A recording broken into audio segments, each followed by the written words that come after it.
Good. Excellent. Thank you very much. So we've been. I met Todd in goodness, when was it? September 2019, just pre-COVID. So we attempted to launch Missional Community at the hardest possible time. But we've been going now through our first party in July, 4th of July, funnily enough, 4th of July 2021. And we've grown from about 6 to about 50. Half of our people are not people of faith. We've seen a couple of people come to faith who are completely unchurched, and we are hopefully going to have our first baptism soon, which is a kind of tipping point for us. So we're having lots of fun. No more church services, lots of meals, parties, and gatherings of all kinds in all sorts of places. And we have a little core group of 2 couples and a single lady that lead that at the moment. That's us in Dawlish, which is quite a deprived little seaside town. So a lot of the problems you have in Plymouth, we have in microcosm, but just not on the same scale. That's us. And I'd like to pass on next to Russ. Could we come down to you, mate? Sure, yeah. Can you hear me okay? Yeah, very good. Yeah, I'm just plugged into a dodgy pair of headphones. Yeah, so I'm Russ, and I'm married to Julie. We joined a church plant in Plymouth, a suburb of Plymouth, which is a deprived area of about 7,000 strong. 7,000, not church. That'd be nice, wouldn't it? But it will be. So a community of 7,000, and it was part of a bishop's mission order 5 years ago. For some reason, nobody really knows why, but the Church of England have identified Plymouth as a place that really needs some help spiritually. So we have got what's now been extended to the end of 2024 in terms of funding and staying outside of the parish system. We've really been left to our own devices, and yeah, started pretty much from zero. Didn't start with a building because of some faff over the lease. It was an Anglo-Catholic building. COVID was amazing because we didn't have a building, and we've built a big sort of relational community, and it's been a lot of fun. So Julie and I don't actually live in Whitley. We're just on the cusp. We've been trying to in the last 6 months move there. That's coincided with the planting vicar Rob moving on, which has happened in February. We're just sort of dealing with the transition of that, and Julie and I are stepping into lay leadership. What have done, and yeah, it's lots of sort of exciting initiatives. Very early church, very young church, very much sort of made up. You know, we've I mean, in all honesty, we've baptized a lot of people in 5 years. With about 80 people, I think. I don't know where half of them are now. Also putting my hand up and being honest, but quite a few have remained. Whether that's yeah, that's a story for another time, and maybe worth talking about. So yeah, we're right in the thick of it, and nice and yeah, looking forward to moving there. Yeah. Awesome. Thanks, Russ. Nice one, mate. Johnny and Sarah, lovely to meet you both. So do you want to tell us a little bit about where you are and where you're headed? Of course. So you happy for me to say, yeah. So we're currently in Plymouth and have been for about 15 years. As a church, we have a vision to see churches planted into some of the communities around Plymouth. So in 2017, a church was planted into Tavistock, which is about 45 minutes away. In 2021, Angie and Pete will know, a church was planted into Saltash, which is where they are, which is fantastic. And Sarah and myself both were called, and we've been kind of raised to lead the church into Ivybridge, which is about 20 minutes outside of Plymouth. As a church in Plymouth, we have been looking at missional communities under various banners and headers for a long time. So we've had Steve Timmis, who wrote Total Church and Everyday Church. I've had a lot of contact with him. We've done a lot of work with Saturate the World, so Jeff Van der Stelt. Read lots of books by people like Caesar Kalinowski. So it's something that we've read a lot, and it's something I'm very interested and very passionate about. It's something we haven't implemented particularly effectively, and I think that's the challenge. So one of the things I'm really hoping to get out of a conversation today, for instance, is context and contextualization. So often the examples, and this isn't an excuse, but often the examples that are provided in books are very American centric, which is great. But I don't see us as a church sponsoring the local school football team, because it's never going to happen, because no one even goes to those games. So maybe we need to change the culture entirely, or maybe there's a different alternative. So I'm really interested to hear some of those things. And so, Mark, I'm interested. I know, I googled you, as all good people do. I see that you have life groups in your church website, but also mention of missional communities. So we call our small group structure, we call them life groups, but with a missional community foundation underneath there. So trying to understand some of the different dynamics behind that. So keen to find that out. Very good, very good. Well, we can follow up some of that in person as well, can't we? Yeah. Pete and Angie, could you follow up on that? Yeah, so we're both attending Saltash Church, which is what Johnny just spoke about, and we've just been recently asked to join the leadership team. So we're running a life group at the moment, and our passion really is missional communities. So our challenge is trying to do it within a church context, and how life group runs, and how to be respectful to the leaders and share the same vision.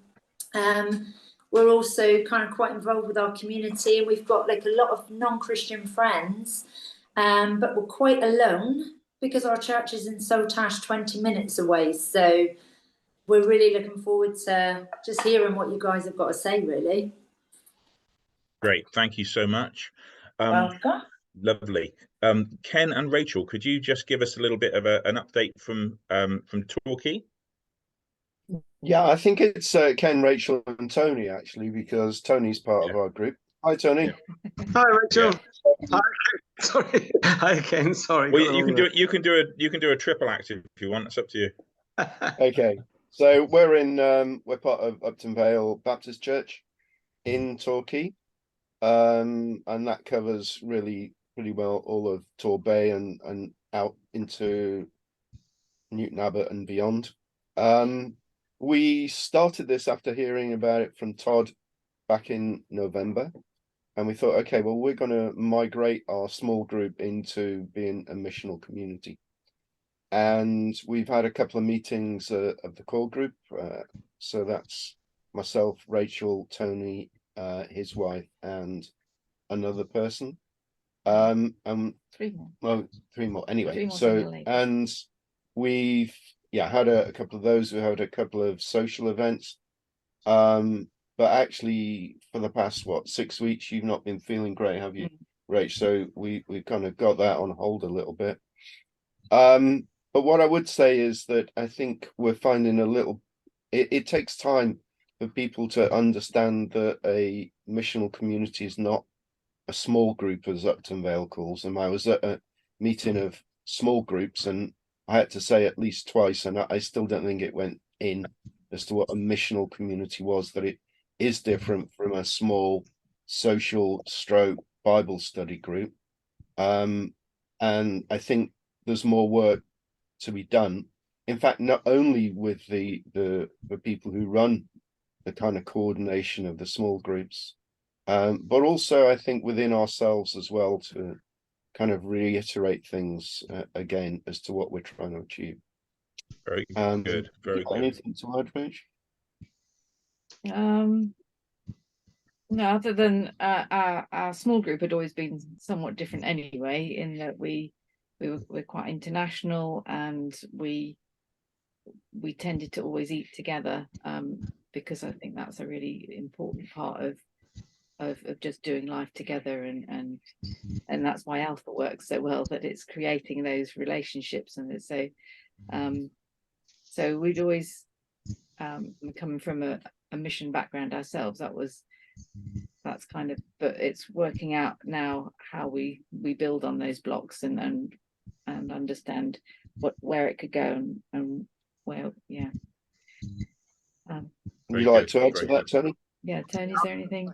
I think we were both fascinated, all of us, that how Mark has expanded out into the community in a different sort of way with the missional community, and it's quite interesting seeing challenges. That's what I find interesting about it. Is sort of like I can see lots of having the core group, and I can see lots of sort of challenges ahead. So we need to sort of, because sometimes you get a lot of people coming along who, like we've said, aren't necessarily, Mark's mentioned, aren't necessarily churched or even believers. And it was like quite strange having a small group. There was quite half of it was like non-believers, wasn't it? And it's how did that happen? You know, but we weren't actually trying to evangelize. It's just like, how did that happen? It's just so I'm finding it interesting in itself, if you see what I mean. Yeah. Yeah, it's good for us though, Tony. It's good for us. Phil, do you want to tell us about where you are, fella? Yeah, no worries. No, so I'm just on the edge of the Tamar River down Plymouth, way to in a little ex-naval estate called Barnbarton. We moved here about 7 years ago. Before I joined Redeemer, I was part of a church in Ivybridge as a youth pastor. One of the things I'm really passionate about is I have this thing that I think churches prioritize adults, and I want to see a little bit of a changing of that. I want to see the young people brought in and families reached, and our estate is perfect for that because we've got 11% are under 4. Most families have at least 5 kids, and up to about, I think, 12 is the highest number I've heard so far in a family. If you get more kids, you get a bigger house. And so there's lots of challenges. We're in a deprived estate.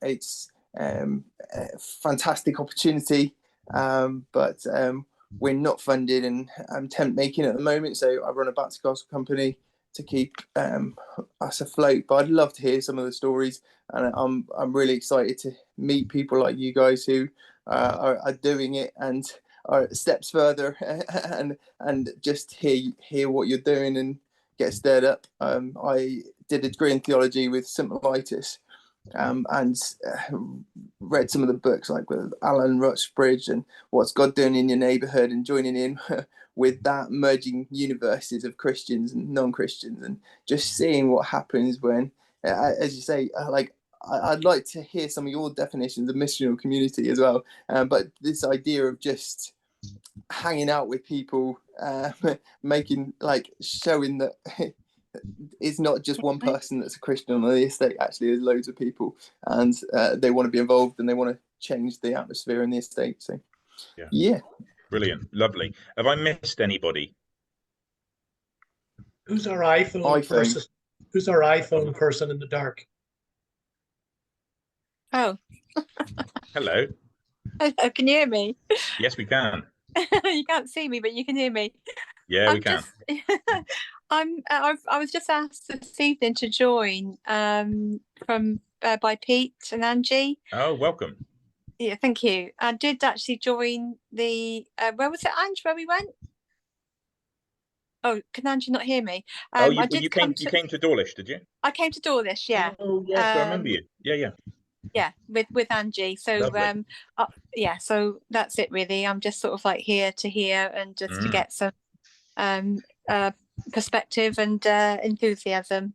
Wonderful. Yeah. Welcome you. Thank you. Yeah, thank you. Very good. Before I hand over to Todd, I think there's one emerging theme here, which is was something that was definitely true 2,000 years ago and is true today. And Jesus made it very clear: you cannot, not just should not, you cannot put new wine into old wineskins.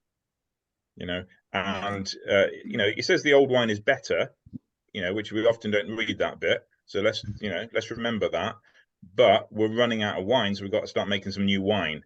And it's new wine, if anybody's tried it, ain't good to drink and you won't like it. But we've got to start making some. So it's going to be rough and it's going to take a little time before it's ready to drink. But that's what we're doing here.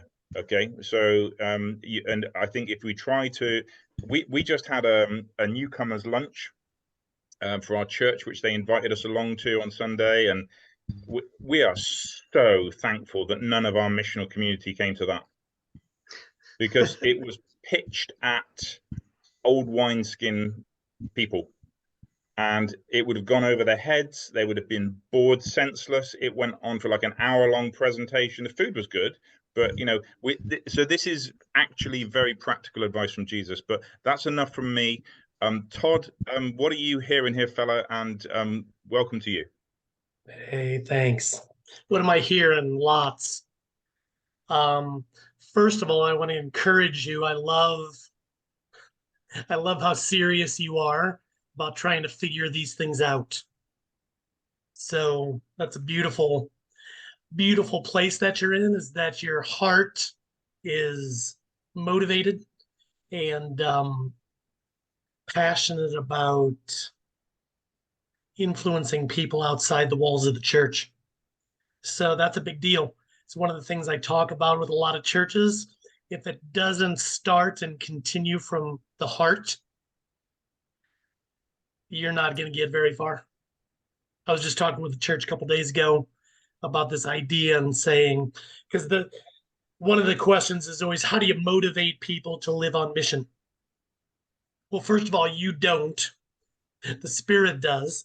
Spirit motivates, but the Spirit motivates the heart, because if there's not a place of conviction and passion to love lost people, there is no magic structure, just so you guys know. I can't help you with any magic structure that's going to solve everything.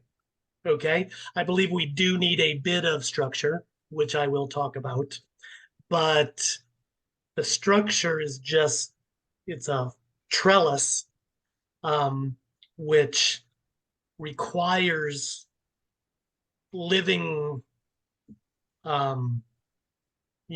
living things to fill it. And so we need people in our churches and in our small groups, life groups, home groups that are growing, because the Spirit is at work in their lives. The Spirit is at work in their heart. So if you don't have much of that, I would encourage you to step back and begin praying and begin asking and begin discussing, how do we get more of that? Because again, you guys could put you could put just the right structure in place. You could have it organized just right, and it could still be very fruitless. But what I hear from you is not that, but you're probably feeling it. Ken and Rachel, Ken, you expressed it like there's a lot of, I'll call it, proper deconstructing that needs to happen. Sometimes when the word deconstruction is used, it's a negative, and it can be. There's a lot of deconstructing of faith and good stuff that's happening right now in our world. So for sure, there's that aspect of it. There's also some proper deconstructing that needs to happen. I think Jesus was deconstructing all the time because of the Pharisees and what the Pharisees had built. Jesus needed to deconstruct parts of it. Okay? Just as we do. Okay? So call it deconstructing, call it reforming, whatever's proper for your context. But we need to do some of that work ongoing, because the people around you, many of them that have had at least some church exposure in the past, that has shaped them. They have been discipled in a certain way, even if they didn't call it discipleship. They were discipled by the form. So whether they were in an Anglican church or whatever kind of church, they were discipled in a way. So some of the work we're going to have to do for the next rest of our lives is that rediscipling, is that deconstructing of the bad parts to get to the good parts. So, but that's what I hear from all of you. So love that. Let's keep running with that. Okay. Let me just say one thing. Some of you weren't with us in Dawlish back in November, but Johnny, so I was part of Soma. I helped build Saturate. I was the first full-time employee of Saturate. I'm very close friends with Caesar Kalinowski. I'm close. We were close in the past with the guys in Sheffield, Timmis and Chester. Really appreciate what they've tried to do through the years. So all of that, but my unique contribution is that I lived internationally and have been working internationally for the last 30 years. Which, yeah, again, it's just how God has uniquely worked in my life, is that he's put me in different countries and with leaders around the world who are also trying to figure out these things. So I have lots of stories and lots of examples from non-Western contexts. I just got back from Romania a week ago. So working with churches that are trying to work it out in a former communist, nominally Orthodox, mostly agnostic context. Okay, that's Romania. But I do that with churches in about 30 different countries around the world. South America, South Africa, Indonesia, Japan. So lots of non-Western stories, which hopefully will be helpful for you to consider as we go. So that's just a bit about my background I wanted to comment on because of what you said specifically, Johnny. The good news is, I think that all you are trying to figure out in your different contexts is that this isn't very complicated. That's good news. It's not very complicated to understand or to think about or to organize, actually. It's quite simple. But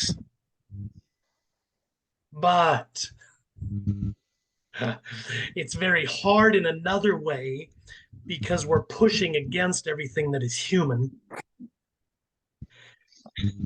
and everything that our society promotes. Okay? Our society promotes individualism. This is the opposite of that. Our society promotes consumerism. This is the opposite of that. Our society, in a way, promotes just a lack of vulnerability. You know, it's about your image. Our society promotes image. This is the opposite of that. So it's not individualistic, it's actually family. It's not consumeristic, it's actually servanthood. It's sacrifice. It's dying to self. So it's working against everything that the world and Satan and society and the media, it's working against all of it. That's the bad news for you and me, is that it's a battle, and that's not going to change. It's actually getting worse. It's going to be more of a battle to call people to family-like commitment, to call people to vulnerable, accountable relationship, to call people to sacrifice rather than consumerism. But I believe it's what we're called to as followers of Jesus. And I think you do too. But brace yourselves because it's going to be a battle. Brace yourselves because it's going to be hard work. But it's the right work. It's the good work. Okay? But it's not going to get any easier. I mean, read the news. Week to week, month to month, things are getting crazier in all of these ways. Anti-family, just so. But I think you're on the right track in considering how do we organize ourselves that look like small communities, that look like small families, that support each other in such a way. Not as simple little fellowship groups. Somebody used that term before, like Bible study and fellowship. That's kind of been the small group mantra for the last 40, 50 years. I was part of Willow Creek. You guys know Willow Creek? Mhm. For good and bad, Willow Creek to help promote actually was one of the churches to help promote the whole small group idea. But a very limited vision of small groups, where it was meant to just educate with a bit of friendship. That was the goal. That was the goal of Willow Creek. That was the goal at Saddleback. That was the goal of a lot of these churches that promoted the small group model. Again, not a bad thing. Okay, so education, biblical education, not a bad thing. Friendship, fellowship, not a bad thing, just very limited in terms of what Jesus has called us to. He's called us to so much more. He's called us to so much deeper than that. That's what we have to believe about these communities that we're forming. Whether it's in a hard area, I heard you say that you're in deprived areas of Dawlish or Plymouth or Torquay or wherever. Like, I get it.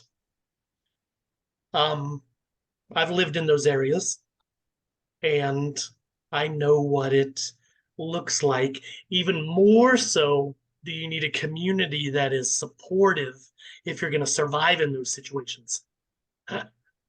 Like, man, it's hard work. So many broken people around you. If you don't have a strong core of people at the center of each of your communities, you're going to burn out. You're going to burn out. Living like this, working with broken people, whatever the brokenness is, it's sad. It's hard. It's breaks your heart daily. Like, I get it. So more than ever, you've got to have a core at the center of each of your communities that is just in it with you, that can help and encourage and support each other to press on, to persevere. So that's probably one of the big points, Mark, that I heard. I was like, I hope you understand this idea of shared leadership at the center of each of your groups, life groups, home groups, small groups, missional communities. You've got to have strong shared leadership. If you don't, you will die. Okay, you'll die spiritually, you'll die emotionally, you'll die physically. You can't do it alone. Okay, can't do it alone. So if you don't have it, please make that a priority in the coming months. Shared leadership, and you can ask more about that later if you want. A couple other things I want to highlight, and then I'll throw it back to you so you can ask questions. As we think about mission, again, historically, mission has often been seen as an individual thing, right? It's like we do an evangelism training, and then it's, hey, go out and win your neighborhood, go out and win your workplace, go do it alone. So you do it as an individual or as an individual family, and again, there's just not enough strength and capacity to sustain that. We need each other. We're not meant to go on mission alone. I don't think we see Jesus and the disciples doing that very little. Most of the time was as a community. They went as a community. They multiplied as communities. Okay. One statistic I always talk about, you guys came to Dawlish, heard me talk about it. The average non-Christian, young or old, rich or poor, black or white, the average non-Christian, doesn't matter, I've talked about this around the world and found it to be true, will need to become friends with 5.3 Christians in their journey to Jesus. What's that tell us? Not going to do it alone. It doesn't matter Phil or Ken and Rachel or Johnny. Doesn't matter if you're amazing. You could be amazing. In most cases, it's just not enough. You can't do it alone, because in a person's journey to Jesus, they need to usually see a community loving each other. They need to usually see a community talking amongst each other. They need to usually hear multiple stories of people who are following Jesus. They need to see it and hear it from multiple people. 5.3. So we need to say, how do we organize our churches and our communities in such a way to provide that? Who are the 5.3? Who are the 5.3 that are going to love that neighbor? Who are the 5.3 that are going to love that coworker? Who are the 5.3 that are going to love that teacher at your kid's school? Who are the 5.3 that are going to love that coach of your kid's soccer team? We need to be asking that all the time. Who are the 5.3? Phil, I think you talked about young people. You were a youth pastor. I was a youth pastor for 15 years. Same thing. Who are the 5.3 that are going to love come around those young people? Because it's going to require, in most cases, 5.3. Plus, 5.3 is a minimum. Okay? If I were to ask you your stories, and I've done this with many, many people around the world, same story. It was usually 6, 7, 8, 9, 10 people that influenced them at different times and different ways in their journey to Jesus. Would you agree? Wasn't 1 or 2, 5, 6, 7, 8, 9, 10, 11, 12. It's true for me, probably true for you, true with people I've talked to for many years all over the world. So, again, how do we organize ourselves in such a way that that can happen regularly? Through meals and parties and walking the dog and going to, the different places we go around where we live. How can we create more opportunities where together we are coming around people with different giftings and different personalities and different stories to influence them? Not just sending people out haphazardly, not just sending people out individually to say, go love your neighbor.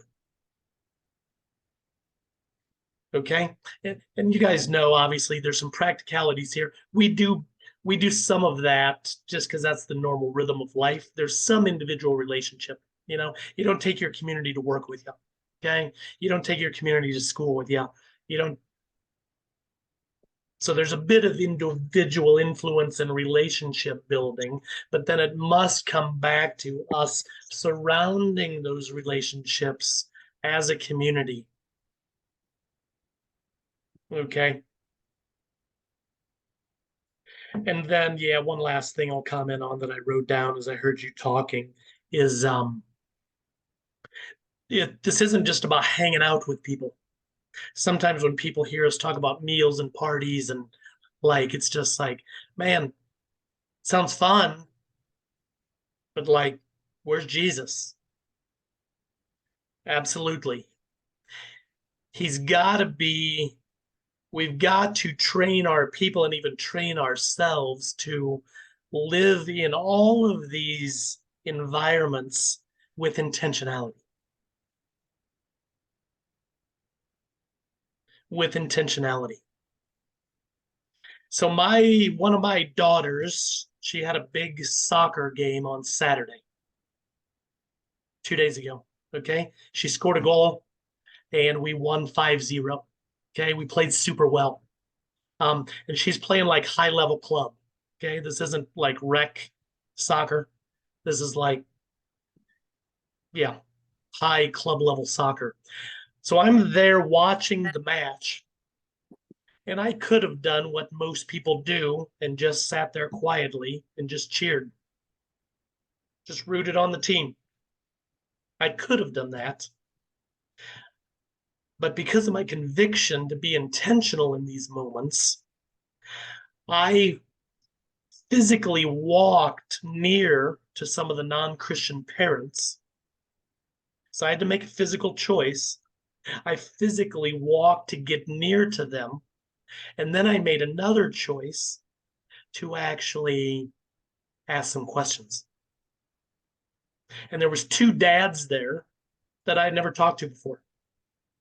And in a very short amount of time, just with a little intentionality, I got to know some important stuff about their story. I actually heard enough in the first 10 minutes of their story to know that they're pretty clearly not Christians. Okay, by a few things they told me and by the language they used. Okay, it's like, yeah, probably not a Christian. So, but literally, first 10 minutes I ever met them. Now, guess what will happen at the next soccer game? 2 weekends from now, we have a big tournament. Guess what I will do? I'll go to those same dads and I will ask them the next questions about their story. Because I got the first information about their story. Now I'm going to go back and I'll ask them more. I'll find out more about their families, more about their life, more about where they grew up, more about what's important to them. I'll do that at the next. But that's just a simple, practical picture of what intentionality looks like. But we've got to train each other. We've got to train our people to live life that way every day because they're surrounded by non-Christians. There's no shortage of mission where you guys are. You already described it to me. Okay? The mission field, it's all around you every day. You don't have to go looking for it very far. The problem with most churches and most Christians is they don't bring intentionality into most of their relationships. Most of their relationships are just kind of superficial, be a nice person, don't say much, versus no, go to work with intentionality every day. Drop your kids off at school with intentionality. Go to the park with intentionality. Go to the market with intentionality. Walk the dog in the neighborhood with intentionality. That's a big part of this. Because again, you can throw meals and parties and have all the right cool events, cool activities. If you don't learn to intentionally pursue the stories of lost people, you will not have much spiritual influence in their life.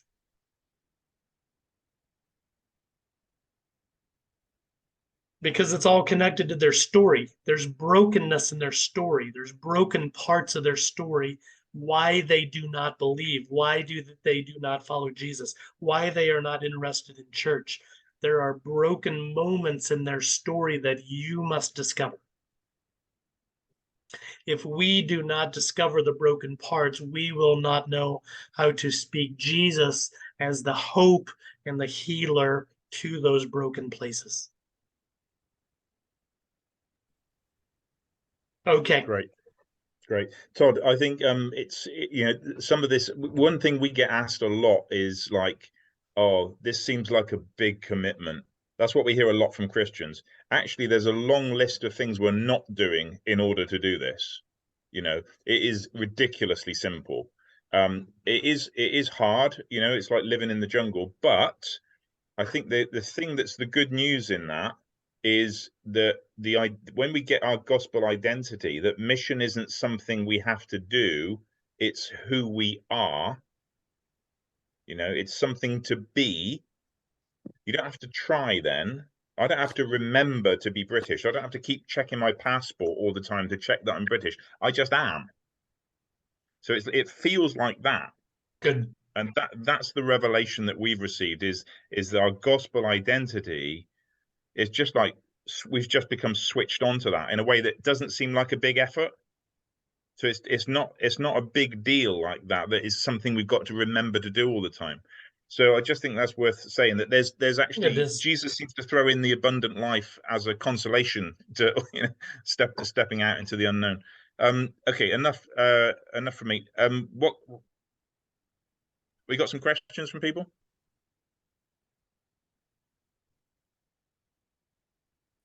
Not so much question mark, but I do agree with the intentionality bit. It's quite interesting that Todd was talking about doing things with an intentionality. It's you know, I can see that at work, just at work today. You make an intention to get to know someone, and this is not talking about. I'm not talking about on a spiritual sense or an outreach sense. Just customers I'm dealing with or delivering to. I find out their name because you have to write the name down and just Yep. get a chat.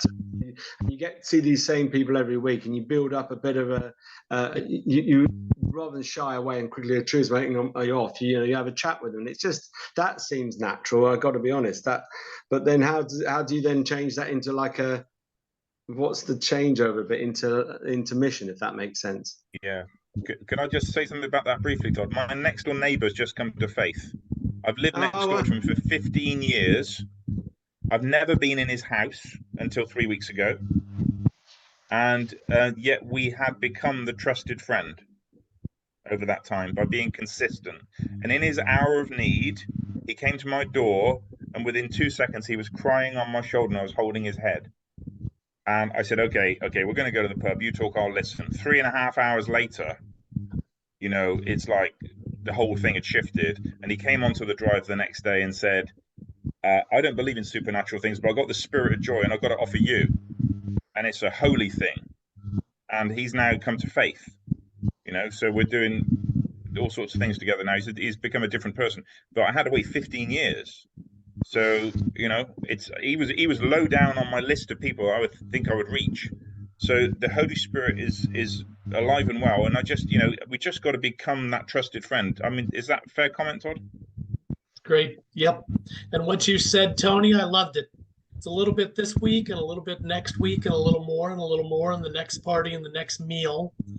You said, when does it shift? Actually, if we are asking people about their story, which is actually quite easy. So Tony, you asked one of your, customers, you ask them something, they're going to tell you something, right? Yeah. Maybe one sentence, maybe 2 sentences, maybe 3 sentences, maybe just a little. But we can always ask, oh, that's interesting. Can you tell me more about that? Yeah. You just mentioned something about your wife or where you grew up or something going on in your business or some physical problem you had COVID. Like, man, I'd like to hear more about that. Can you tell me more about that? And when we ask those kinds of genuine questions, people will usually begin to open up, not just about details, not just technical details. They will usually begin to open up some of the hard things about their struggling marriage, or they're divorced, or they've got a estranged child, or if we will just ask consistent, genuine questions. I'm convinced of it. What Mark just experienced, I've experienced. I just experienced it at the soccer game on Saturday. Consistent, genuine questions will open up more and more a person's life, a person's story, and you'll begin to see, oh, okay. Yeah. So they had a nominally Catholic parent who claimed to be a Christ follower but abused them. I just heard probably why they have no interest in Christianity. Yeah. And I've heard that a lot of times, by the way. Parents who claim to be, who are nominal Catholics or nominal Baptists or nominal whatever, and had bad marriages and were bad parents and made bad choices. And so their kids now have no interest in Christianity because their parents claim to be some kind of Christian and yet were bad people. Yeah. But we've got to ask a few questions to get there. Yeah. But it's actually not that hard. Consistent, genuine questions. And it's right. Yeah. Tony, could you mute, chap? Yeah, Thanks. sorry. That's great. What else, folks?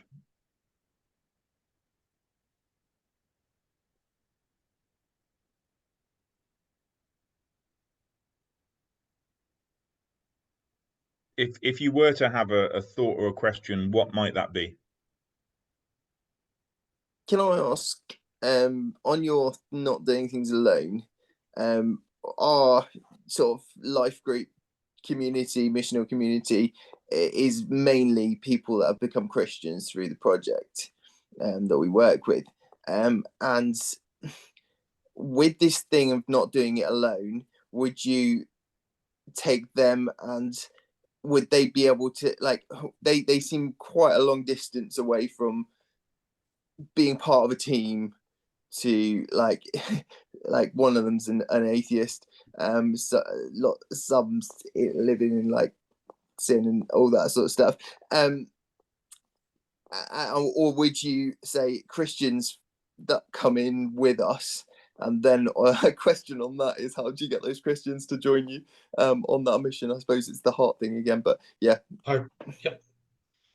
So let me describe it like this, Phil. I think a healthy community has 3 layers of relationship. It's got a committed core. I always say gotta have minimum of 4. That could be 2 couples. That could be a couple and 2 singles. That could be 4 singles. Minimum of 4. Less than that, man, there's just not much strength there. And I've seen it with a lot of communities where they actually had like a superstar couple, but they didn't have anybody else around them, where they only had one and they burned out.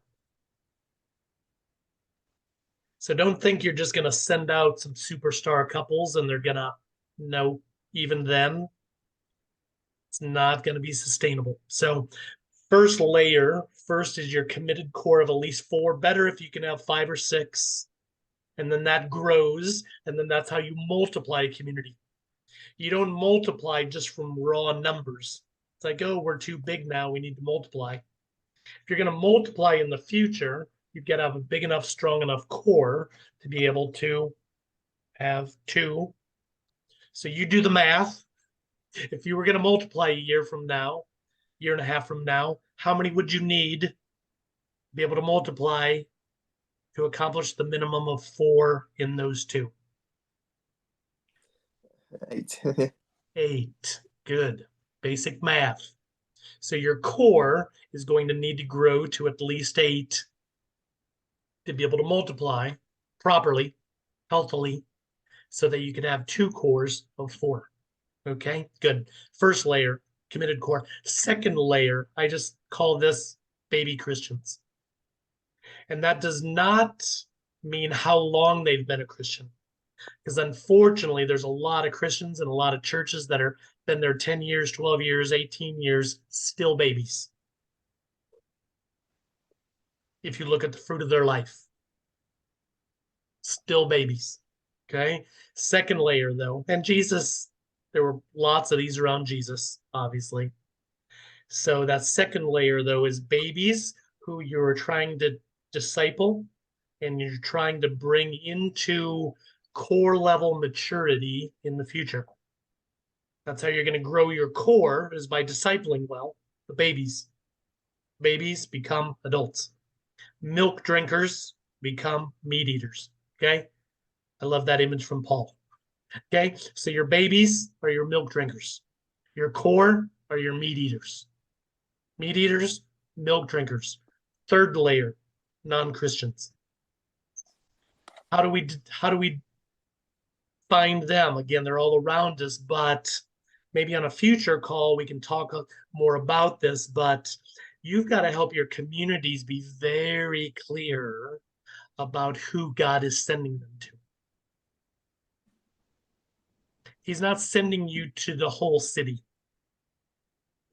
this year. You remember Jesus talked about the soils? Good soil, hard soil, weedy soil. We've got to help each of our communities pray and discern, listen, ask God, who is the good soil around us? Because we don't want to go around throwing a lot of seed on hard soil. We don't have to. Sometimes we don't know. Okay, we just throw it out there. But we don't want to be doing that all the time with all our seed, right?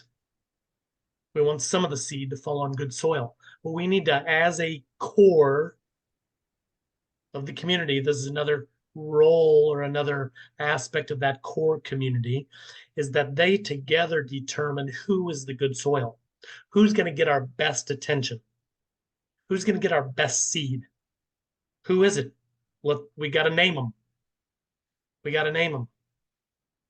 Is we can't just say, oh, our neighborhood is the good soil. There's 100 people in your neighborhood. It's too many. It's not all good soil. First of all, you don't have the capacity to love 100 people well. Your community, I believe, has the capacity to love about 10 to 15 well in a year. And I believe, though, if you do determine who the good soil is and commit to 10 to 15 people as a community, like Mark said, you will become trusted friends with them. That is a key point. Jesus became a friend of sinners, not an acquaintance of sinners. He had some acquaintances too, but we must become friends of sinners, not just acquaintances. To become a friend requires focus and consistency. Most groups don't do this. It's one of the main things I work on with churches. Got to bring focus and consistency to some of your relationships so that you become friends. When you become friends, it's a different dynamic. So Tony, who if you've got a big spiritual question or a hard time in your life, who are you going to go to? Yes, Mark would be a good example. Yeah, Mark would be very. Yeah, you're not going to go to all your acquaintances for help. No. You're not going to talk about it with your acquaintances. You're going to talk about it with trusted friends or trusted family. We must become those. We must become those. So, what do you think of that, Phil? 3 layers, committed core. Second layer, baby Christians, milk drinkers. Third layer, 10 to 15 non-Christians who you believe God has sent you to. Yeah, I like that. I think it's like I haven't seen it as 3 layers before, but yeah, I'm experiencing that. Yeah, and yeah, it's how you I think the challenge for us is getting Christians to move to like the on the estate that are part of it, because we are a couple leading this, and it's really tough with like like everyone that's joined us so far has left us, and yeah, it's yeah, it's just anyway. Yeah, we've had that too, Phil. We started with 4 couples. We had 8. Thought fantastic. We're going to multiply real soon. 2 of those couples, 4 people have said, and one of them only recently, 2 years in, walking away. We've shared everything with them. We've shared our hearts with them. They know all of our stories, including those bits, and then even then, walk away. So it's heartbreaking. But what we're finding is raising up leaders from the harvest field happens slowly. So a lady that's just come to faith is now, taking on a role, and it's beautiful. It's beautiful. Johnny and Sarah, did you have any thoughts? I see you've unmuted. Yeah, thank you. So you spoke earlier about we each have a personal mission in terms of colleagues of mine, my immediate neighbours. They're my personal mission. That's who I'm going to see. Yep. Where do you get, for want of a better word, a corporate mission in terms of this is as a missional community, this is our good soil that we are focusing on? How do you just is that a group, so to speak? Like we're going to we've seen I don't know what it might be, a particular community in our area. There's a particular area of them who we're going to focus on that, or it's going to be single mothers doing X, Y, Z. Is that the sort of thing you're talking about with the 10 to 15? Or is it when a colleague of mine, or probably not a good example because I don't live near any of my colleagues, a colleague of my wife's, we start having them around regularly. They meet 5.3 of our life group or missional community group members. At that point, do they become that kind of 10 to 15 missional community? So where does the personal mission Venn diagram with the group mission, how does that kind of mesh, and when does one become the? I'm not looking for perfect definitions, looking for examples mostly. Yeah. Well, I'm not. Yeah, what you described at the beginning, I'm not a fan of that. in most cases, because mission is always people. Yeah. And those relationships might begin at a place like a school or a workplace or a coffee shop. They might begin there, but the mission is people. So I personally don't like it when groups say, yeah, our mission is that school. Well, the school is a building, it's a place. So you mean some of the families from that school? Okay, well, that's different. Let's name the families then. What 4 families from that school do you think are the mission? They happen to happen at that school, but the school's not the mission. Families are the mission. Or your coworkers. The business is not the mission. Those 5 coworkers from that business are the mission. So, Johnny, here's how I encourage groups to go about it. If you will sit down with most small groups, and this is true across the world, okay? And it's cool how God's designed it, okay? Most small groups, you sit down with them and you literally tell them, we're going to write down the names of all the lost people that God has put in our lives naturally. Do work, school, play, shopping, walking the dog, like just the normal rhythm of life. We're going to write down the names of all those non-Christians that we have some consistent relationship with, like over the course of a month. What you will find in every case, because God's designed it this way, is that a small group will have minimum of 50, 60, 70, 80 on their list.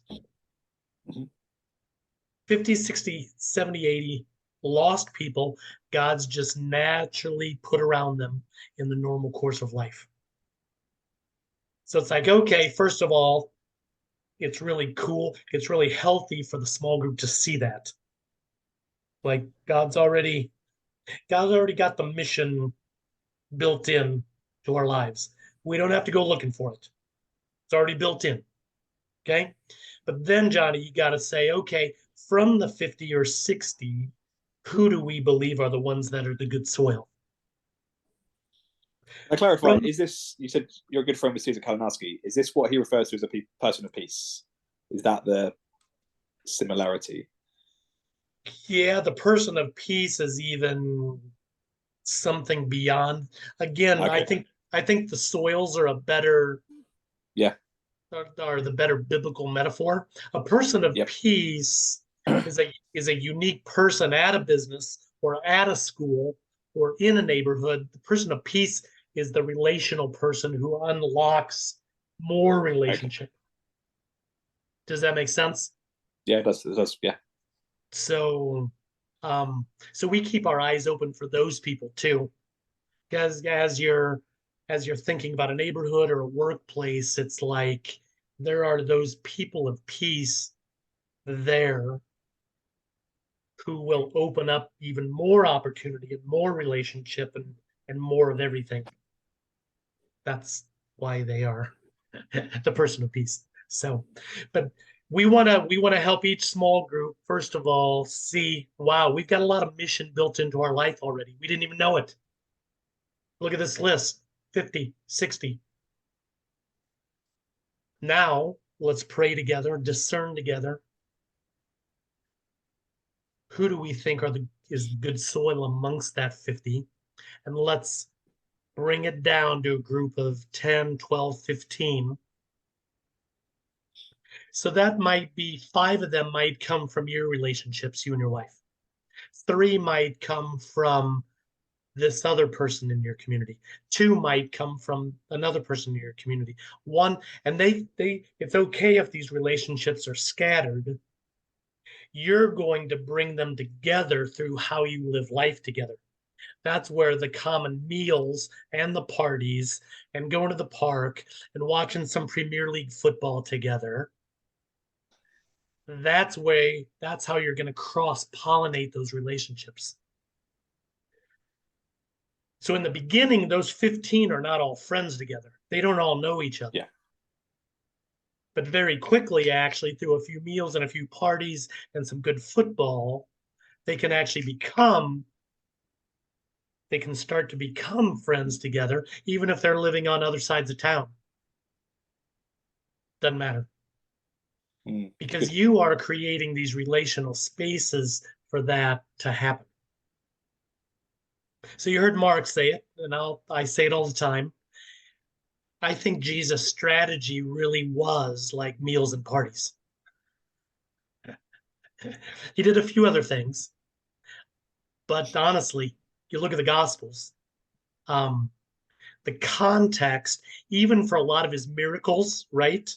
A lot of his miracles and a lot of his healings and a lot of his teachings were in the context of someone's home, a meal, or an event, a relational event.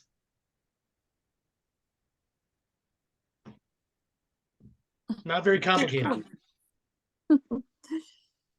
So again, you need to say what fits your context in Dawlish or Plymouth or Torquay or wherever. What's your version of that? What's your version? And again, I've seen this, guys. This isn't a Western thing. This isn't an American thing. I've seen it all over the world. We had to do this contextual work in Japan. I'm talking right now with a guy planting in Jakarta, Indonesia. He's in a highly Muslim neighborhood in Jakarta. We're having the exact same conversations. How does the neighborhood eat? How does the neighborhood celebrate? How can you bring blessing to the neighborhood? So this planter got to know, if you know how Muslim culture works in a lot of these places, if anything's going to happen in the neighborhood, it must go through the imam. So you must build trust with the imam. He found out who the imam was. Tony, he got to know a bit of his story, a few questions. He found out that the imam likes to play chess. Who would have guessed? Okay. The imam loves to play chess. Guess what he started to do? Drink tea and play chess with the imam. Well, now he and the imam are trusted friends. And the imam just told him like 2 months ago, he said, anything you want to do in this neighborhood, in this part of the city, you have my complete trust. Yeah, great story. Russ, what are you thinking, mate? A few things really. Phil and I, we met quite recently actually, because we pretty much quite close in terms of our suburbs of the city in Plymouth. And I was just sort of listening to Phil, and I was thinking the same really about this, how important the core is, especially when you're considering sort of burning out. And actually, Phil, even when I was thinking about this, even after just 5 years, having Jesus has brought together a church of, I suppose, 60 that are faith invested. the frustration even now, and I'm thinking about when I start to re-zero in on the whole idea of a missional community as we look to move there. It's such it's the level of backbone. It sounds very sort of condescending, but it's the level of sort of backbone. Yeah. The lack of backbone in that young community, which is exhausting, and out of all those people, I think we could probably form, when God willing move into the community, we could probably form out of all those people one missional community that somehow begins to match what Todd's saying in terms of numbers. But that's I guess, you know, it's just a reality check, and of where we're at, and how long it takes time. And yeah. Certainly, I mean, I remember when there's a great book called not the great books, but great book called Church in Hard Places by Mes McConnell, who some of you probably heard, who is in Edinburgh, and works in very tough, deprived areas, and people, I don't quite know what their model is or how they do it, but you know, they don't really accept anybody on team, as it were, that aren't committed to a minimum of 9 years. And if nothing else, it's just a reflection on this. It's the long game. It is. Yeah. It really is the long game. And yeah, but yeah, really, It's great. Really good. Really good. Yeah, good reminder. Good reminder. Great comments, Ross. Well, one challenge for all of you, something you just said there, Russ. You said you can't imagine, you can imagine maybe one community and the lack of backbone. This idea of working together as a core, like, that's really committed to each other. The reason it doesn't happen in so many churches is because it's not even an option. Like, it's never, their vision has never been cast, but like, that's the goal. So that it's clear for everybody consistently, like, hey, everybody, this is the goal. We believe this is what it looks like to be a mature follower of Jesus, where you're committed in this way, and you're committed to each other, and you're going on mission together. We're just, that's part of how we're going to define a mature follower of Jesus. A lot of churches don't do that, though. A lot of churches don't ever clearly define, like, what is the goal, and then they wonder why people aren't more motivated to become, you know, their definition of mature. So part of what my challenge for you would be to say, how could you improve that in your situations? Coming 3 months, 4 months, how could you begin to clearly talk about this more often, and talk about it more clearly, like, hey, everybody, just so you know, this might take you 1 year, this might take you 5 years, but here's where we're leading you. We want to see everybody in the next 1 to 5 years. We want to see everybody grow into this type of responsibility and this type of commitment, where you're part of a little core working together to love each other and love others. But you just lay it out there like that and be honest. Say, hey, it might take some of you 3, 4, 5 years to get there. It's okay. Jesus is patient. We're patient. But so your people are consistently clear about the goal, where you are leading them, what Jesus is calling them to. I think that could make a difference. And God, then another. Sorry, go ahead. No, you go on. And then when they begin to taste a bit of it, like, that's what I love about what's happening with Mark right now. This isn't just theory. And he's got a group that's very young. He and Joe have a lot of babies around. But experientially, they're getting some really good, like, stuff that's forcing them to grow. It's not just theoretical. It's not just ideas. It's actually experiential. So these things they're trying to do week to week are experiential, and that's the most potent form of discipleship, of formation, is the experience, the experiential. You can teach all day.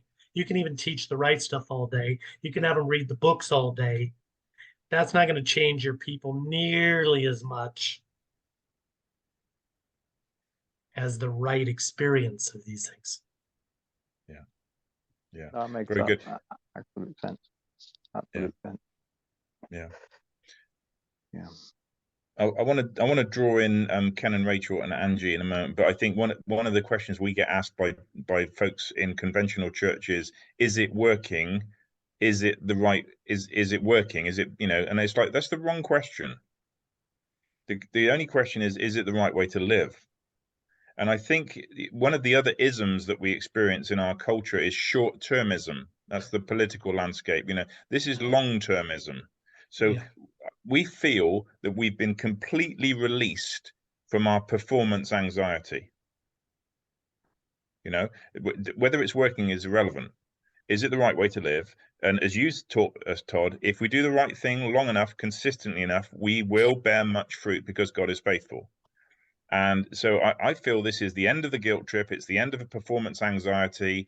It's the end of counting numbers. And we focus on being authentic, living authentically, and we leave the rest to the Lord. And we have seen so much happen since we've taken that posture. We've seen healings and little signs and wonders and stuff that's like crazy stuff. So, and sleepy old Dawlish, who'd have thought it? Now let's zoom on over now to Torquay and to Saltash. Have you got any comments or thoughts, Ken and Rachel or Angie? What are you hearing here tonight?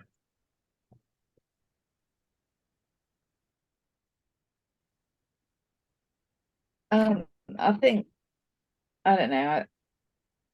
I'm finding this quite hard, if I'm honest, because I haven't been so well, and then and the outcome of that is that I'm quite low. So, but I'm recognizing that maybe part of that is just that it is hard, and that it is a battle, and that so the one of the most important things that's coming out of this for me, I think, is making sure that as a core, we get it, we understand what we're doing and why we're doing it, and that there is enough strength within that that we've all bought into what we're trying to do, clearly enough to. Can I just come? I'm sure Ken and Rachel won't want me to blow the trumpet for them, but they are so hardworking and put so much into church stuff that we've seen them begin to burn out because they just take on so much. So a lot of what Mark and Todd has been saying is quite helpful about the core, and we should be taking on more of the burden as well, me and Alex, and also perhaps dropping other stuff. I don't know. It's stuff that's less important to the missional community idea. I don't know what you think. I think part of the problem is what we were just discussing is that perhaps for more than a millennium, church has been about theory and learning scripture and all of those things, and it's not been experiential. Yeah. So only what we've been trying to do through the mission action team is to encourage people to go out and get out of their comfort zones. But it's been extremely hard because actually the way church is, it's about either theoretical learning and Bible study, or it's about, to a degree, social work. And the whole idea of actually replicating and well, fishing really, it hasn't been part of the DNA of the church, unfortunately. It feels to me for so long. But actually, to change people's ideas is very, very difficult. They're happy with the status quo. Yeah, this is a harder journey for Christians. The non-Christians that we're meeting get this straight away. They're straight in, and the only people we've lost so far are the Christians we started with. We haven't lost any of the unchurched yet. They're all with us. So, you know, it's kind of, but that's beautiful in a way. Even though that exponential growth curve, it looks like nothing's happening down this end. Actually, we're sowing the seeds of replication. And Joe and I have said, if we get to 80 years old and all we've done is see one group become two groups who only know one thing, which is how to reproduce themselves, the paradigm shifted. Our work here is done, even if we don't see the fruit of it. But getting to that point is, you know, it's difficult, especially if you're trying to do it with people that are ingrained in church thinking. Well, it doesn't seem like Jesus was really that interested in big numbers. He was constantly thinning the crowds, right? He was constantly saying hard things, and people were walking away. He even said to his disciples, "Hey guys, is this too hard for you? Are you going to walk away?" So Jesus didn't mind thinning the crowds. And when we live this way, it's going to happen. We have had seemingly mature Christians who we thought were going to become good leaders of missional communities approach us and say, "I just want to go to church." Talk about a heartbreaking statement. It's like, how do you let that come out of your mouth? If you love Jesus, if you understand Jesus, if you understand the gospel, if you understand what he did for you on the cross, how do you make the statement, "I just want to go to church"? But whether they say it or not, a lot of people in our churches, that's what they're feeling. They literally just want to be a churchgoer. I guarantee it. A lot of people around you. That doesn't change our posture. We need to continue to call them to more, as Jesus did. But some are going to walk away. Some are going to choose another church where they can just go to church. It's gonna happen.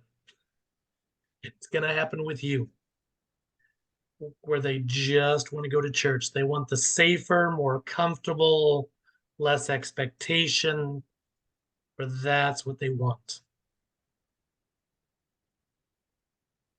So, but that's what we have.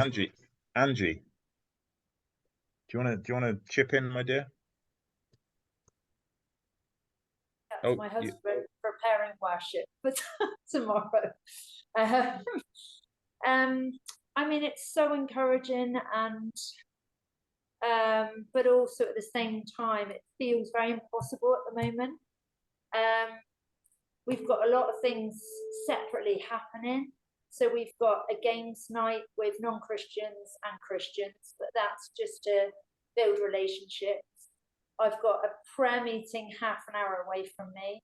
We run a life group 20 minutes this way, and we go to church 20 minutes that way. And looking at it, I know God's led us to all these things, but it's how do we kind of bring it all together? Because we can have a fantastic core group, but it's the distance, and that's our challenge. Yeah, it's difficult when things are spread in that way. You've got to work towards more proximity and more integration of life and relationship. So, but you can do that step by step. You can do that step by step, over time. You know, you talked about 4 or 5 different things. I would say take one at a time. Say, how do we bring more proximity and integration here so that we're getting more life together with those people? But yeah, as you think about forming future communities, proximity and affinity are they're crucial. It's interesting because the church will, and I'm not talking about sort of the establishment really, will always generally say, and they'll build a vicarage outside of the community, almost as a, you know, you it's just too tough, you know, when you're leading a church, you know, you need your own space, you need to be able to, otherwise you do burn out. And it's you know, that's probably I don't know how long the church has sort of held that sort of view, but it's one I've heard seen time and time again. But listening to the point was just made about you know, being spread, and you know, you've got these things going on, and they're over here, and directionally one's over there, and they're very sort of disparate in terms of proximity. You know, we've just got to the point. Yeah, we've been part of this plant for 5 years, and we've just really, you know, I've been running down my work and commuting in more and more, and even now taking up the lay leadership and having been freed up to go every day. It's never going to cut it. It's never going to cut it, because whether I like it or not, it feels like a huge step, a real step to uproot and move into the community. But it'll just propel us relationally into a completely different place. I mean, we're very fortunate that we've got a lot of very good and healthy relationships, but it's a bit like I don't know, the dynamics of I do a lot of kayaking. You know, if I get in you know, a general purpose kayak that's a bit sort of wide and stable, quite short in length, you paddle that, and you get to a point where it doesn't matter how hard you paddle it, it ain't going any faster. Just because of the dynamics, and it just feels like at that point you take the plunge and you get in something that's a bit tippy, long, and it's V-shaped, and it cuts through the water. It's a game changer. Yeah.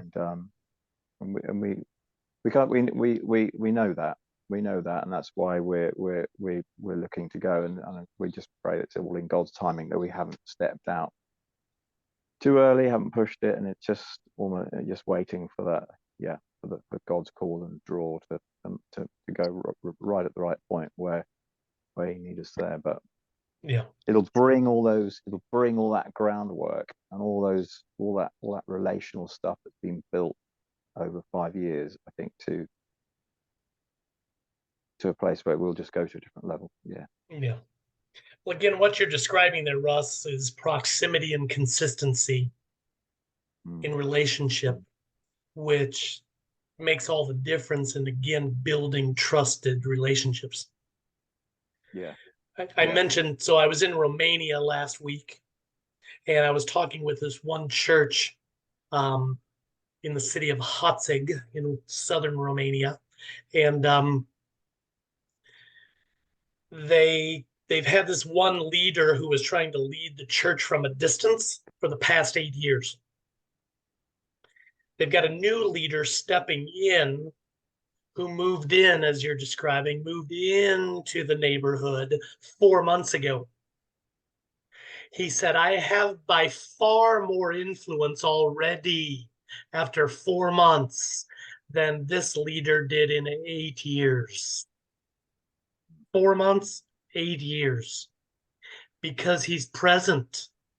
He's consistent. He and his wife are out meeting people and getting to know their stories. And he's already built trust with numerous non-Christians around town after 4 months. there's no it's that energy level. Yeah. There's no attrition in the commuting and the having to sort of constantly sort of withdraw, and it doesn't matter how much we can build into our time when we commute. It'll always reach its optimum quite early. Yeah. Where your response time to the impromptu and your just knowing that you're there in relationally is huge. And yeah, it's a good word. Yeah, there's huge wastage in terms of the energy that you can give off when you're actually there. But it's a ballsy thing to do, isn't it? I mean, people, and then that's a sense of what I get from listening to everybody is, hence the slight sort of concern around the strength of the core.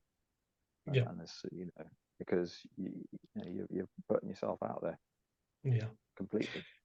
Yeah, Mark, I've got one final comment I wanted to make to Go for it. Russ's last point about the core again. Every church I work with says we don't have enough leaders. Have you ever said that? Do you ever feel that? Every day, every week, we don't have enough leaders. But then I'm often not surprised because they have no pipeline or no way to recruit or develop more leaders, because they don't function in the way we're talking about with this type of core. When you have these core leadership little groups at the center of each of your community, it's a constant pipeline. You can constantly invite new people. Even they don't have to be, I didn't say this clearly before, to be part of a core of a community, you don't have to be like a very mature Christian. It's okay to pull some younger Christians into the core. I say if they have three things. If they love Jesus and they're committed to loving each other and they're committed to loving lost people.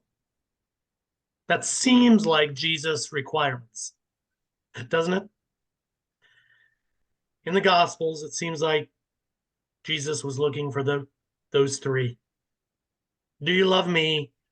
Are you going to love each other as a community, as a family? Are you going to love the lost people outside of our community? So anybody who's ready to do that is ready to be part of the core. And you might say, oh, that sounds dangerous, or it's not. If you're there and you have a few other mature Christians there, there's enough protection, there's enough maturity, there's enough strength that those younger ones can be invited in. But man, that's going to be the fastest way to see them grow up to maturity, is to have that kind of responsibility.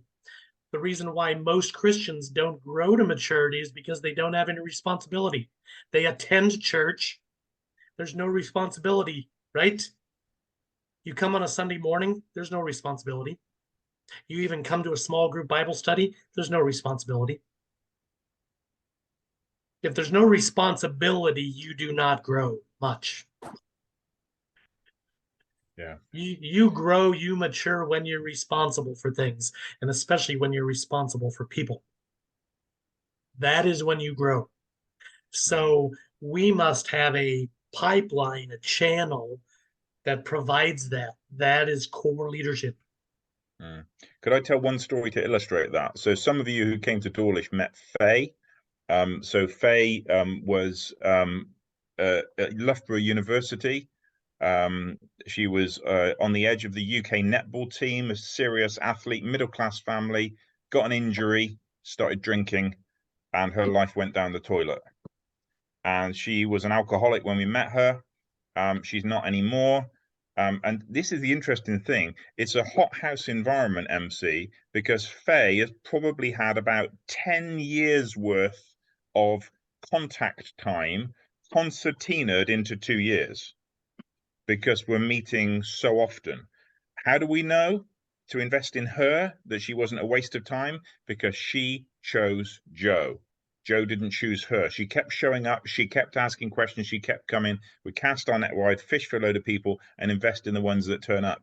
And I've taken a risk with Faye.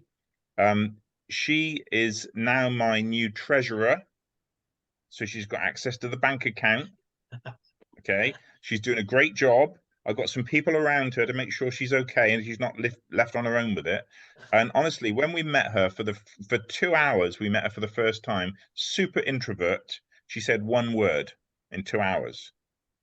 On Sunday, we went down the beach. We went down to Corrigan Cove in Dawlish with our missional community, and I saw her get up, walk about 10 meters across the beach, sit down, and engage a single mum in conversation. There's Faye on mission.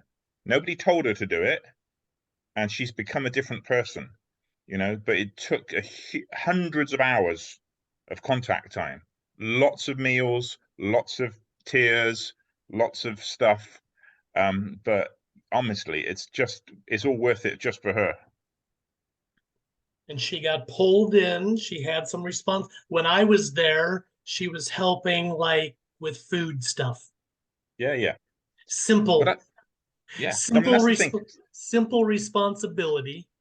Yeah. But it was responsibility, and it became relational because she was helping with food. She had to talk with some people, and even then, you could see it was a bit of a struggle for Faye. Not her comfort, as an introvert, but beautiful because I knew her story, Mark, to see her make that much progress in November. And now 6 months later, she's treasure and pursuing a single mom at the beach. Yeah, absolutely. So one of the things we find at RMC is when people come in, even if it's the first time they've ever come, they might get to the door. It's like, oh, you're Karen. Could you take these to the kitchen, please? There's second on the right. From the moment they come in, they're serving. It's all hands on deck. And we did an event where there was the church. This is not any critique. It's just the reality. The church kids, and we had some MC kids together, fun stuff. Have a guess who tidied up? The only kids who tidied up were the MC kids, because it's what we taught them. On day one, all hands on deck, we do this together. So if you get this right, you won't end up doing it all. They will. We got another single mum called Joe, super introvert. First time I went to her house to drop off some Easter eggs just to be good news and bless them, she wouldn't even come to the door, agoraphobic. Okay, never even saw her. I had to text her to let them know they were melting in the sunshine. She's now 3 times she's come to MC now, and she's talking about our group, we, us. So she's considered it her thing now, and she's got her hands in the sink. She's just, oh, no, don't worry, Mark, leave it to me. It's like, so this is the celebration of the mundane and the everyday. Yeah. And Ken, you hear all that? The experiential. I loved what you said. It's not a big deal. It's not complicated. It's not hard stuff. But it's relational and it's experiential. And it helps people grow up to love Jesus, love each other, love people outside the community. So good. I said we'd leave you wanting more. I don't want to go on. Is there anything pressing that there's a sort of final thought or comment from anybody? A final question for Todd? I'm not sure if this is a question for now. Maybe, Mark, you could drop me an email with this, but I'm not looking for anything prescriptive, just more descriptive. But you say you meet all the time as a missional community. Could you send me like a fortnight, or even right now, just say a fortnight? What have you done together? When does something not? Is it not missional community? If there's only one of you, or is it 2 of you, and those sorts of things? Just out of curiosity. Again, not looking to copy you. No, I can send stuff. I can send some stuff around to the group. We got our 30-day plan. We got a 365-day plan, because some stuff, let's be honest, only happens once a year, like Christmas and stuff like that. So I would say, if it's just me and my daughter doing some dad and daughter stuff, that's still family. Yep. That's still the Jones family, even if it's just 2 of us. So I think where 2 or 3 are gathered, absolutely still MC. If it's me on my own, probably not. But Good I think point. it's I think it's we are meeting a lot more than we used to. And it seems like a big commitment, and in some ways it is, but actually it's so relaxed. The preparation is so minimal. We just rock up to stuff. It's very relational. It's very chilled. We don't have any orders of service or anything. There's no performance anxiety. So honestly, having been a senior pastor for 10 years, this is such a relief. Do you do a Sunday meeting separate to the mission, or like not separate, but is that part of your mission community rhythm, or is No. that still? No, we don't. No, we don't. don't. So we've just started once a month to do a thing called MC Gospel, which not everybody comes to, where we will have some more. I mean, it's still centered around a meal. There's no order of service, but we will sing, we will pray, we'll have communion and stuff like that. But it's done. I mean, there's no obvious start time. We get together and some Jesus stuff happens at some point. But it's done in a very relational way. But that's the closest thing we've got to a church service, and we currently do that once a month. So apart from that, we have. I mean, I'll send you. There's layers to it. There's all sorts of layers to it. And I've just had a message come through tonight that we got 2 mature Christian women who are joining us, which is great. We've been praying for more maturity because it's such a young group, and they're both into sea swimming. So they just started an MCC swimming group on a Monday night. They're going to go and swim in the sea, and people can join them doing that. It's about half a dozen Nice. people went to that tonight. So just it's just happening on its own, all by itself. Yeah. Nice. But Johnny, this isn't anti-Sunday. So actually, my church that I'm part of here, we gather every Sunday mornings, preach hard, worship, communion. This doesn't have to be anti-Sunday morning. We go 10 a.m. to 12 every Sunday morning. So it's still possible to have that more traditional Sunday morning thing. It's still possible to do that and live the rest of the week in this intentional, relational way. So again, churches all over the world I work with still do traditional Sunday. Todd, I seem to remember you gave out some very striking statistic percentage when we were with you in Dawlish. Shut me down, I've got the wrong end of the stick, but I think it was something to do with the weight of hearing the message on a Sunday compared to the weight of the gospel through relationship and something else. And it seemed to. Does that ring any bells? Or maybe I need to look at my notes. It was the way. It was the way. The way in which people receive the truth or hear the gospel, and how much effort we put into how much weight and effort we put into the Sunday. Maybe Yeah. Don't worry. I'm not sure I gave you a specific statistic, but yeah, I remember talking about that idea. Most of my formal education was in educational thought, educational formation, and yeah, I mean, it's very clear. It's very clear if you do look at statistics or do look at educational thought, that formal monologue is one of the least effective forms of education.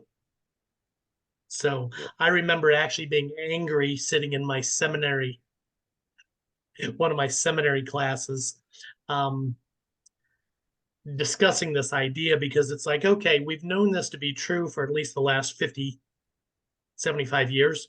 We've known this to be true from an educational perspective. Why are we choosing the least effective form to be our most dominant form? Yeah. It's not to say there's not a place for it, but why are we choosing the least effective to be our most dominant form of communication of biblical truth and spiritual formation? It's are we how dull how dull are we that we've known that for the last 75 years and yet choose to continue to do that? Like, come on, everybody. Um, so again, I think there's a place for good preaching on a Sunday morning. It's got its prophetic place and it's got its, its educational place, but it can't be, well, for most Christians, it's the only thing. That's another problem. But it can't even be, it can't even be the dominant thing. It's got to be happening in smaller, more relational spaces where people are forced to think critically, because you're not forced to think critically most Sunday mornings. Okay, when you sit in a monologue, yeah, it's not critical thinking in most cases. But then secondly, most Christians, or in most churches, you're never encouraged to articulate what you're thinking. Even most introverts show up to a Bible study and say almost nothing. Right? That's the introverted reality. Well, a big part of our growth comes from articulating, from actually speaking what we believe or speaking our questions. Most Christians don't do it, because Sunday morning doesn't provide it, and their small group Bible study doesn't provide it. And then we wonder why they're still babies after 15 years in the church, still milk drinkers. No critical thinking, no articulation of faith. Great. Thank you, Todd. Can you hear me? Yeah, please do. Yes, Yeah, go ahead. hi. Yeah. I was just, I listened to something really interesting. You're talking about milk and meat, and I listened to a teaching the other day about chewing the cud and splitting the hoof, and it's in reference to the milk and meat. It's people that don't chew the cud and split the hoof, which is really getting into the Word of God, because the Holy Spirit's our teacher, and the Word of God is the truth, and it teaches us all things. And we as individuals need to be doing our own Bible studies, and personally, and the Holy Spirit will grow us as individuals. And I've been in church for a very long time, come out of church and spent about 16 years in a house church, and now I've just gone back into church again. And I grew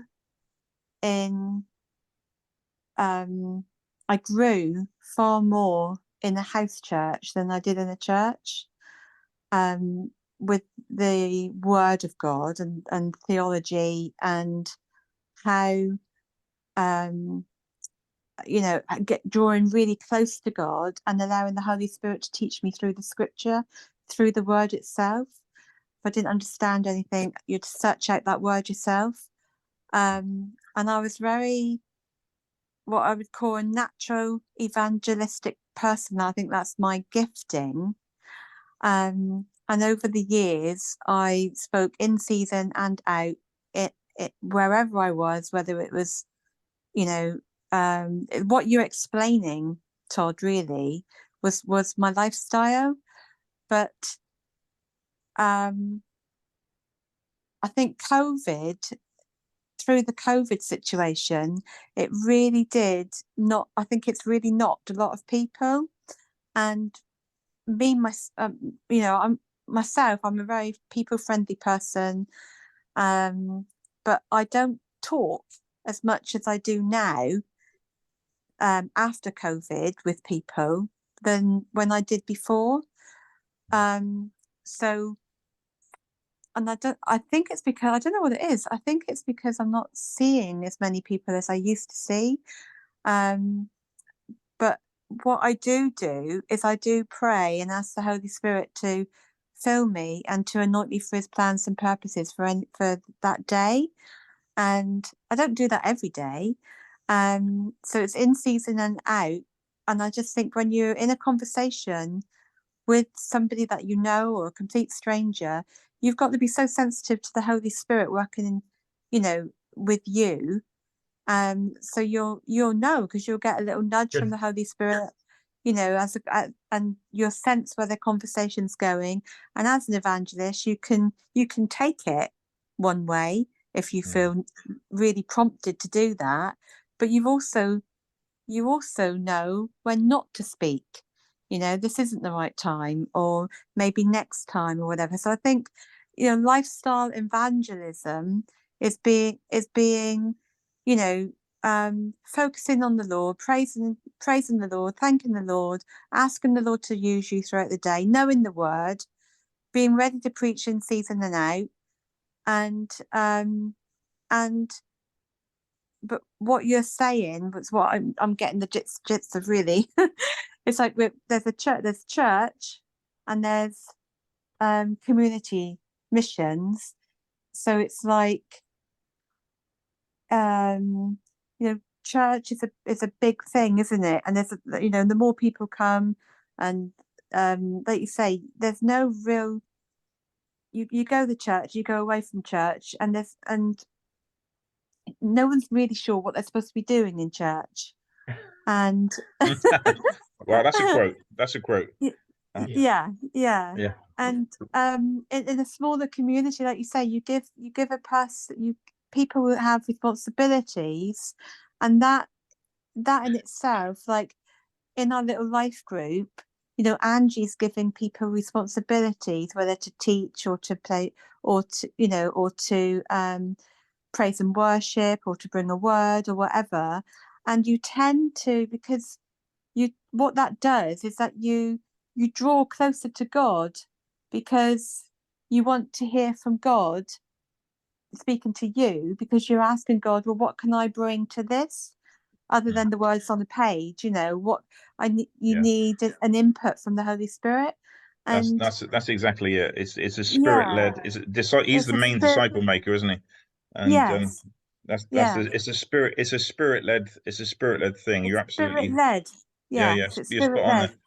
Could I And ask if you you? haven't, sorry, if you haven't got that, then you're doing it in your own strength, and Absolutely. you'll get worn out, you'll fail, you'll be discouraged, all those things. And but you need, but like you say, I was a bit like a fish out of like my house group broke down. Long story, won't go into it now, but and I've become more and more isolated, because I've become more and more on my own.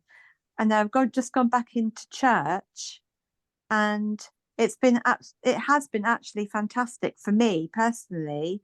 And I've met up with Angie and Pete again, and our life group is a very active, proactive life group where we discuss the scriptures, and we're doing the 12 foundations of foundational teaching, and it's very interactive, very discussional, you're talking about relationships and what's happened to you, how the Lord's brought you through it, how you are then able to share with each other what the Lord has done for you in your life. And so that the discussion and the relationship side of this walk is so important. Absolutely. And so sometimes a Bible study is not really, you've got to bring a relationship. You've got to speak about what God's brought you through, the trials and tribulations, and how He's increased your faith, and how you can help encourage other people about that. You pray with them, you cry with them, and that is the relationship, the relational side of church. Yeah, brilliant. Thank you so much. So important. Thank you so much. I'm just aware of time. Really love what you've shared there. Thank you so much for that. And I've just put a note in the chat for you to send me your contact details, because I don't think I've got them. But Todd, could you just very quickly respond to that and then wrap up with a prayer? And then I'm just going to remind everybody of when the next meeting is. And I'm going to send some stuff out as well to everybody, if that's helpful. and link you into some of Todd's resources as well. So, Todd, wrap Yeah. up for us. I love what she said. This is a supernatural thing we're part of, and we need to be careful about making it all about the structures or the events or activities. Yes, there is that, and we need to create certain relational spaces, but there's a supernatural dynamic to all of it. Like literally everything we talked about, functioning as a healthy core, it's got to be prayerful. It's got to have a supernatural dynamic to it. Being intentional at work or in the neighborhood, it's got to have a supernatural dimension to it. We talked about the milk drinkers, developing them, pulling them into the core. It's got to have a supernatural dynamic to it. Yeah. It all has to be dependent. We've got to be praying. We've got to be discerning. We've got to be asking God, what's next? Who's next? Where is next? Do we do that? Last night with my missional community, we had some people that had stuff come up last minute. And my wife and I had to make a decision 1 hour before we were going to meet for our, what we call our family meal night. We do that 2 Sunday nights every month. And I just felt like God was saying, you know what? Your wife, if you knew my wife, like she's involved in so many people's lives. And I felt like God was saying, you know what? She needs a break tonight. And she's going to see some of the women soon anyway, where she can continue to invest in them. Doesn't need to happen tonight. It would have been easy to just stick to the schedule because it's the schedule. Would have been easy to stick to the schedule rather than being discerning and feeling like, nope, it's actually okay to cancel because we're going to see everybody soon anyway, and we'll just continue on. So, yeah, thanks for sharing all that. Let me pray that for us as we go. We all need supernatural help every day in every relationship and every detail. So let me pray that God would continue to help us and lead us. Father, thanks for my brothers and sisters there. Awesome to hear just their passion for you, their passion for their churches, their passion for the lost people around them. And I pray actually that passion will only grow, that you would give them even more passion and more conviction, that you would also give them the strength they need to pour out relationally, to persevere through hard relationships, to persevere through people saying, I just want to go to church, that you would help them to navigate all those relationships. You would help them to persevere and to continue to love people well when they are hard to love. So again, we need help to love. We need your help to love each other as family, to love lost people as friends. We need your help with all of that. So I pray that you would bring that to each of the churches represented here, to each of the small groups represented here, that you would bring help and strength and energy and health. I pray for protection on them also, that you would provide physical protection and spiritual protection so they can continue to make disciples of the people that you have placed around them.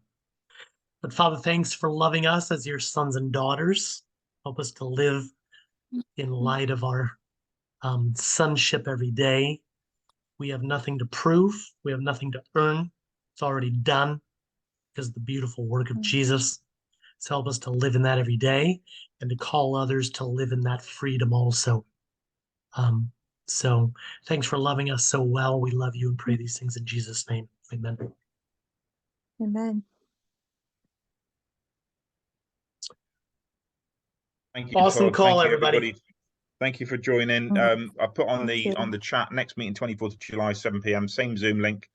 In the meantime, I'll send out some resources, and if you want to connect with us in Devon, we're more than happy to get to know you a bit and share. I mean, for example, we're coming down to Whitley in July, aren't we, Russ? And so we're not a million miles from each other. So let's get somewhere halfway and have a coffee. Love to do that. God bless you all. Thank you.